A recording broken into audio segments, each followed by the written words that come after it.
This is the Trading Psychology Podcast. This is VP, creator of No Nonsense Forex and author of the book No Nonsense Forex Trading Psychology. And with me, as he is every week, it's Robb Reinhold. Hello, everybody. This is Robb Reinhold with Maverick Currencies and Maverick Trader. I always say that I'm the head trader here. I don't even know what that means. So I've actually had people say, what does that mean? I've said, I don't really have any official title other than I like to talk trading to every single one of our traders as much as I possibly can. So that is the title of head trader, I guess. Well, whatever you call it, we are into episode 22. And I said it towards the end of episode 21. We're getting into the prop firm series of podcast episodes.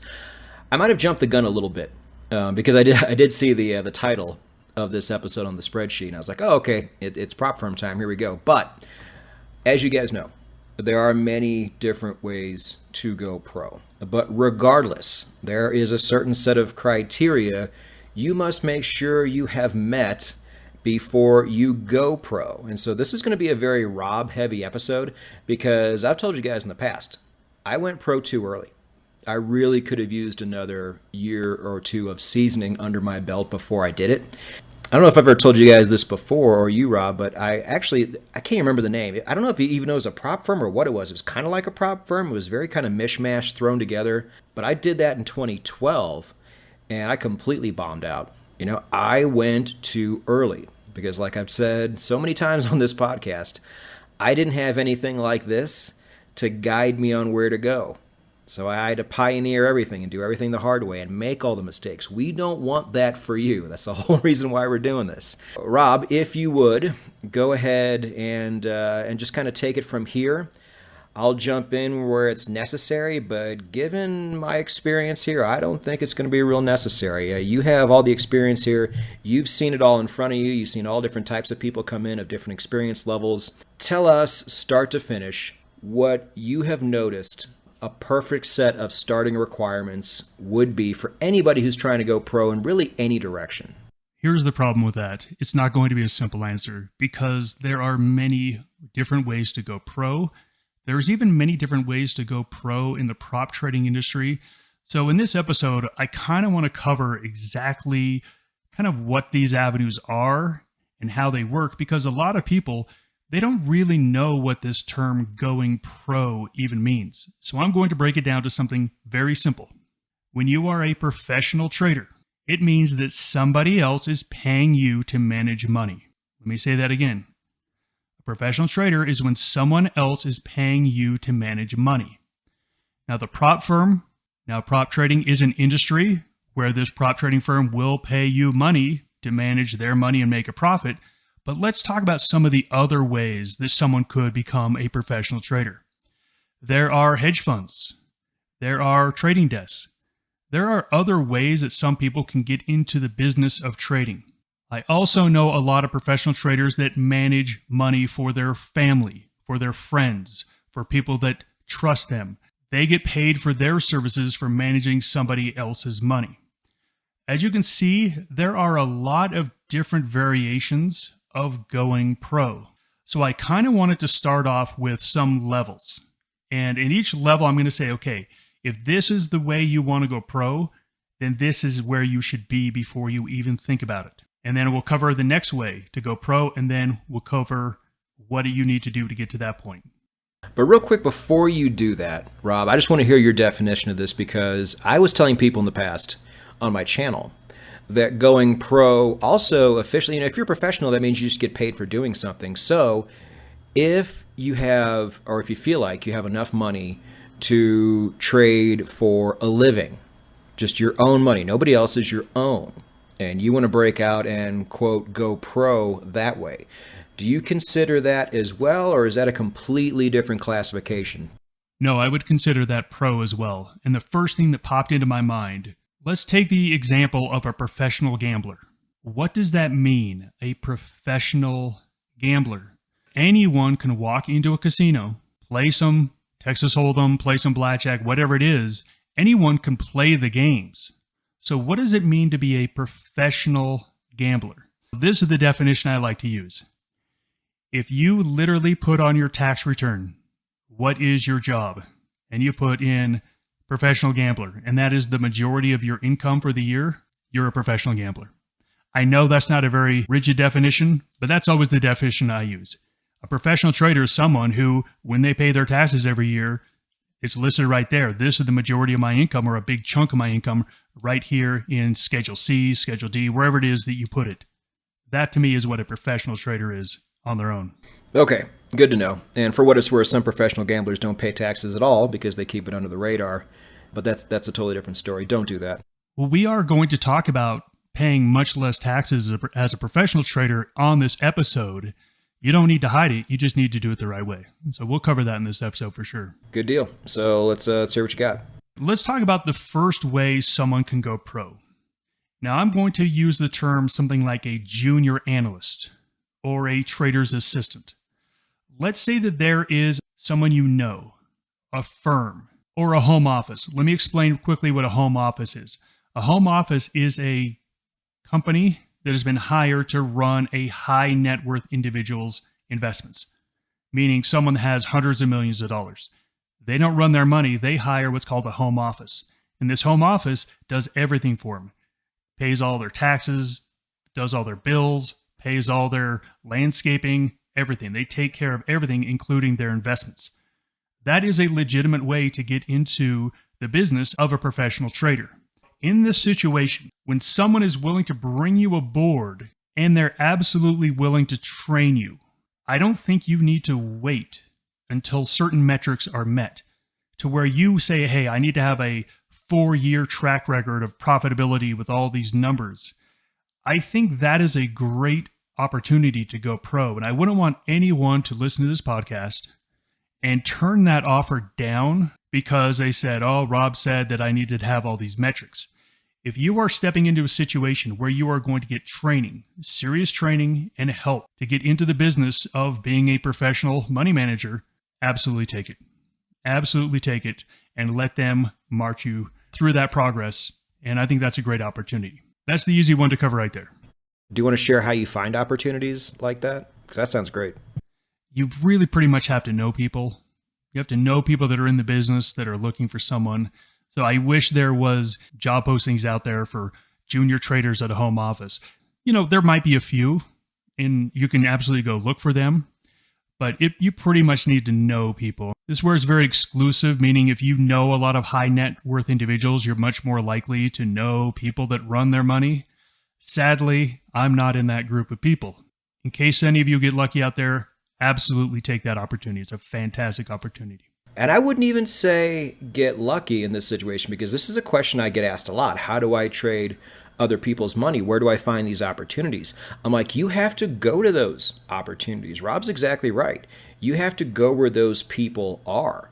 Even if it's something you can't quite afford, you have to find your way into those circles. And it's going to be a little hard. It's going to be uncomfortable. You're going to feel like a fish out of water because you don't make the money they do. But this is how you get those opportunities. Rob nailed it. It's like, I know a guy who knows a guy. And that's usually how these meetings happen.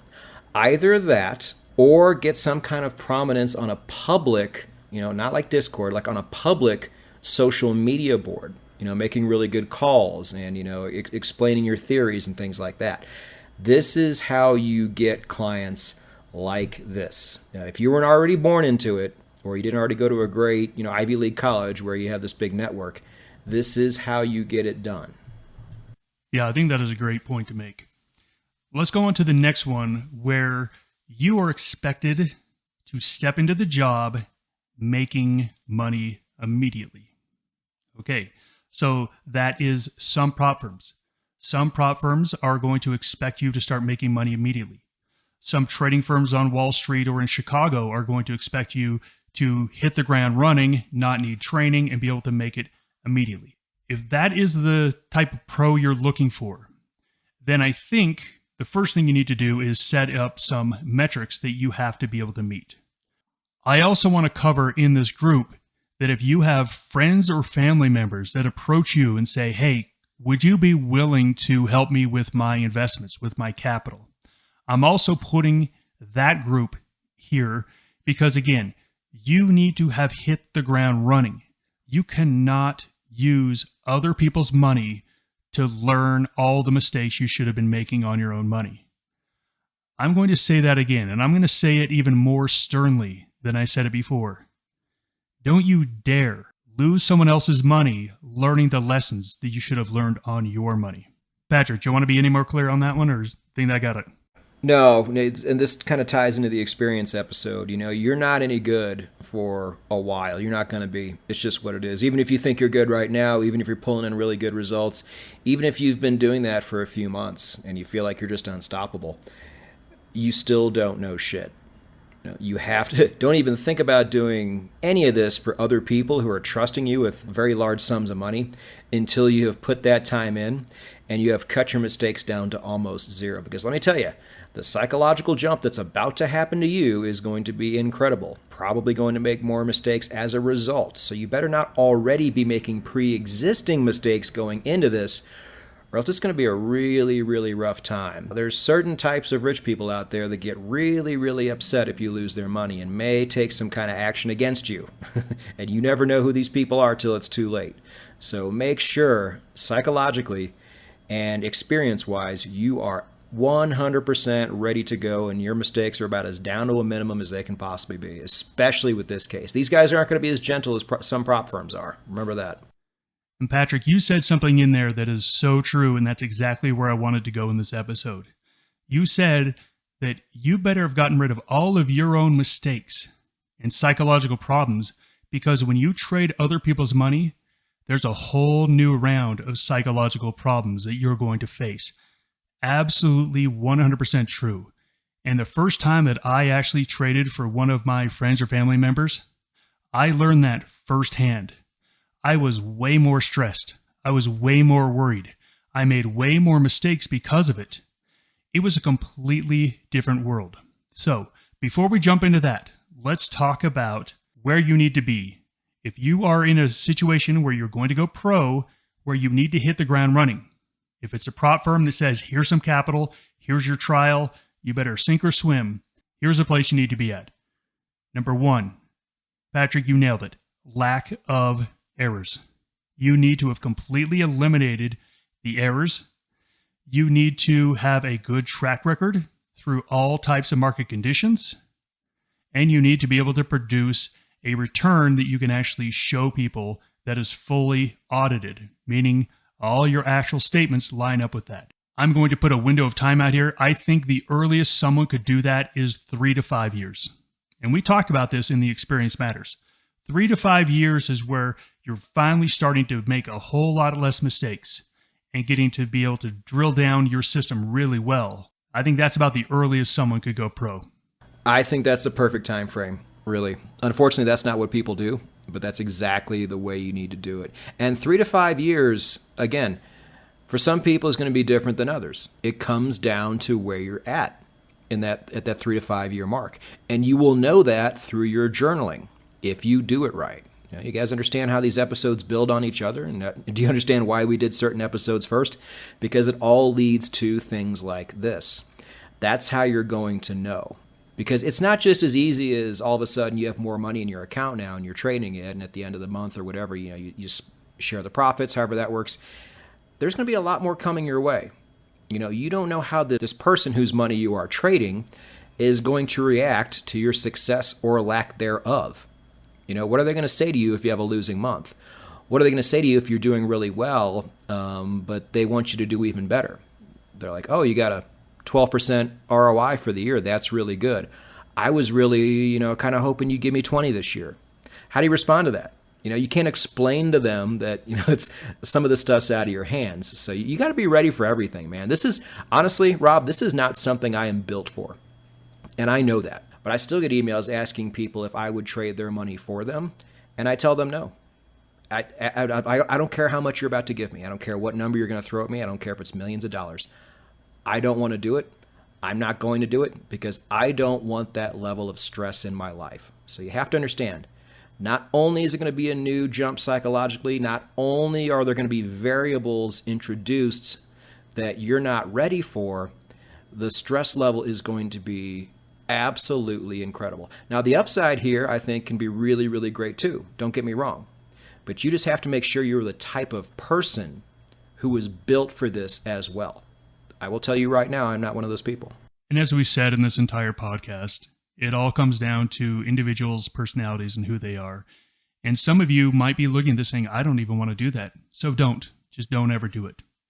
But if you do want to take this opportunity, again, I want to just stress, if you're going to be trading for friends or family members specifically, then you have to keep this really serious, because I started out managing friends and family's money because they saw the changes in my life. They saw that I was doing well, and they just naturally approached me.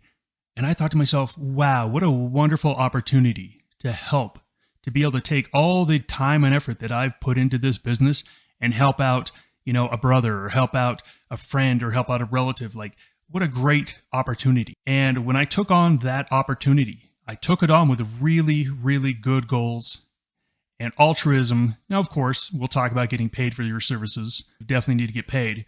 But I really encountered everything Patrick said. It was a lot more stress. And after about 4 to 5 years of doing it, I told everyone that I couldn't do it anymore. And I walked away from it because it was a little bit too much. It just was a little bit too much for me, and I didn't want to have that much stress in my life. So this is completely up to you, but if you're going to do it, let's make sure you do it the right way. When you go pro, you need to think, I'm a pro. Now, what does that mean? Well, pros, guess what? They get paid for their work. They get paid well for their work. Pros are structured as businesses, and pros use things like contracts. So let's talk about those 3 things. So again, number 1, you must be paid for your services. Now, that is most likely going to be spelled out in a contract. That absolutely 100% must be spelled out in a contract. Even if you are entering into this agreement with your best friend that you've had for your whole entire life, you better sit down and discuss every single thing that could possibly happen. Put it down in a contract. Put down what you're going to get paid, how you're going to get paid, and when you're going to get paid.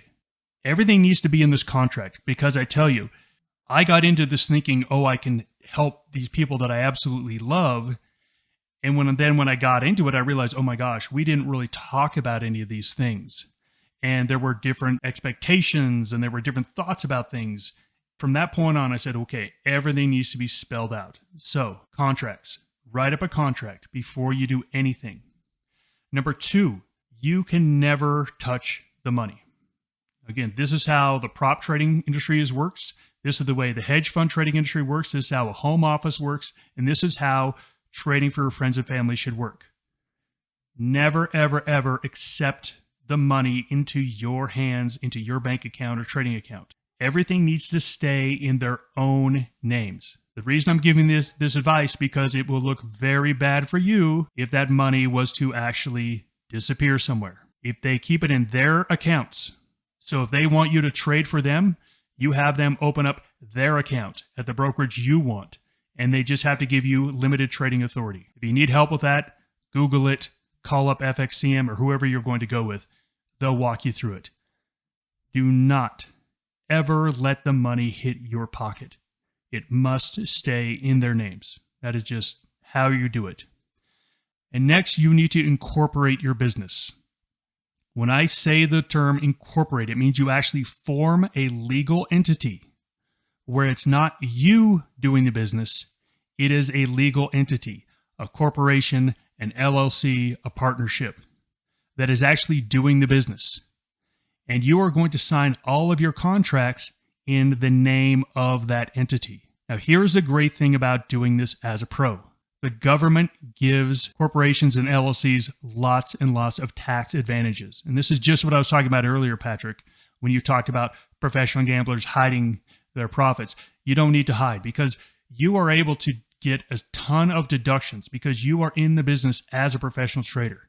There's a lot of things that you are going to need to expense out throughout the year that will greatly reduce your taxes. I'm going to have Patrick put a link in this video on YouTube to our Trading as a Corporation video. It's about 35 minutes. It goes through some of the ways to get started, some of the entities, some of the terms. This is something I think everyone should do at the very first step, even before they start trading. This is really beneficial, and I'll explain to you why in the video. Let's go through those 3 things again. As a pro, you need to get paid. Put it down in a contract, how you're going to get paid, what you're going to trade, what you're not going to trade. Everything that you can think of that could possibly go wrong needs to go into that contract. You should get incorporated. to where you're not doing it as you're doing it as a legal entity, to where you can get a lot of tax benefits and write everything off. And frankly, you should already be doing all of your own personal trading inside of a corporation or LLC anyway. That's my opinion. Go watch the video and you will see why. Good. Yeah, I'm very happy to include that down below in the description, because that was always, to me, just because I'm a weirdo, that was the highlight of my year, was how to set up as a corporation. Because at first, I didn't even know you could do that. I didn't even know you could connect the two. I thought they were completely separate things. But not only can you can enjoy all the tax advantages that come with it. So yeah, so that's great. You're right. To sum it all up here, Rob, there's numerous ways to go pro. I hope we've given you a rough overview of what to expect for each one. The things you are definitely going to need regardless of which option you choose. Because this is a lot of people's dream. It's a lot of people's dream to trade other people's money. It's a lot of people's dream to open a family office. A lot of people's dream to go pro as a prop trader. I don't know which way you want to go, or even if you want to go any of these ways, but please make sure don't get all the way to your dream and then do it wrong or do it too early, because that dream can be dashed in a heartbeat. So these are just the really important pitfalls that we don't want you to fall into, because they are there. We have all been through them, and we want you to learn from our mistakes at the end of the day. That's really all it comes down to. And let me just go over once again before we let you go, really the two categories you're going to be in. Number one, you can go pro and you're going to get training, help, assistance, mentorship, all that stuff that's wrapped up into it. You don't need to wait. Jump aboard, jump in, get as much experience as you possibly can. That's just a fantastic opportunity. If you're in a situation number two, where you are expected to be able to generate profits immediately, then you need to make sure that you are making no more errors, that you can make a return over a long period of time in multiple market conditions. You need to have everything down. You need to be incorporated. You need to have everything buttoned down as a professional to make sure you're doing it the right way. Do not learn on other people's money. I promise you it'll only bring you pain. Learn on your own money, make your own mistakes. Get to where you aren't making any mistakes on your money, and then I'm telling you, you're going to have new things to learn, trading other people's money. But look, you've already gone through the process to figure out your own mistakes. You can go through it again when you get to that point. And on that note, traders, we thank you once again for listening to episode 22 of the Trading Psychology Podcast. We will see you next week. Goodbye, everybody.